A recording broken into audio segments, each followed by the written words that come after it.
Beans on toast.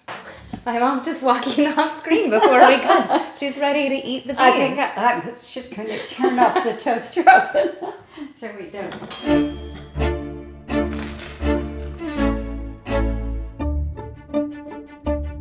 Hi, we're so glad to be with you. I am Fanny Singer. And I'm Alice Waters.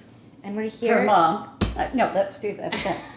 We are going to demo a couple recipes that are super, super simple. We'll start with garlic toast. People, I think, associate garlic bread with a lot of butter and garlic and maybe parsley or dried parsley even. And this is just a piece of toast rubbed with garlic and then just doused in really good olive oil and a little bit of salt. What we're also going to do is make beans on toast, which is a great thing to do if you've made a pot of beans at the beginning of the week, which I know many of you now in quarantine are relying heavily on pulses and making beans much more than you ever had in the past. There's a recipe in Always Home that is actually for a pot of beans that were a failure.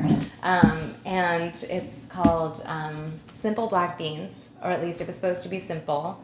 Remember that when we were in Mexico?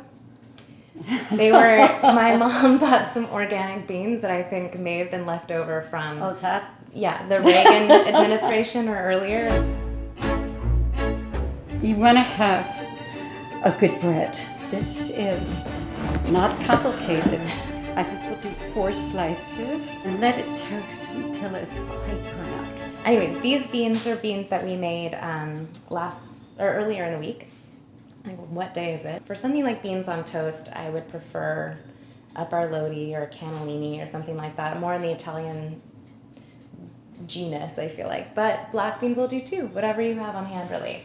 And all we're going to do, since these are totally cooked, is just heat them up. Fanny always cooks beans with a lot of herbs in them and spices. I kind of feel like you almost can't over-embroider when you're cooking beans because they will absorb a lot of flavor, but their flavor needs to be coaxed out through the cooking. And I always salt the water, but not too heavily. But I find that really, cooking them in a bit of brine actually really increases their flavor and aroma.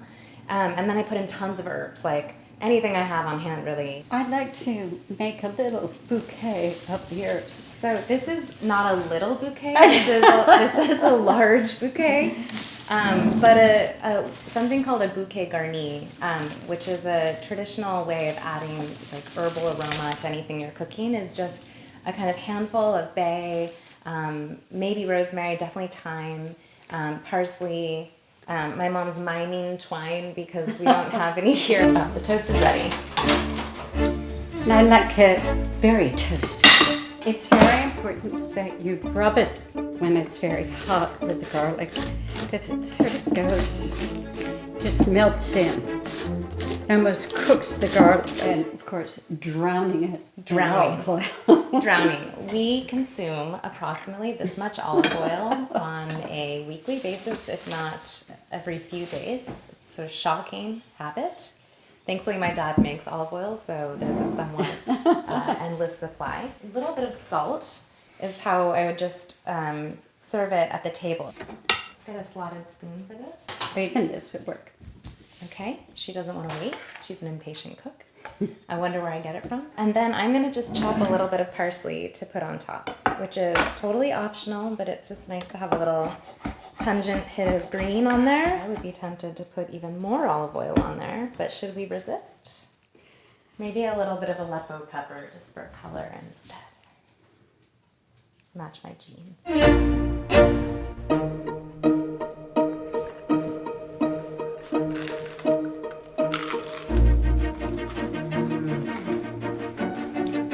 Beans down.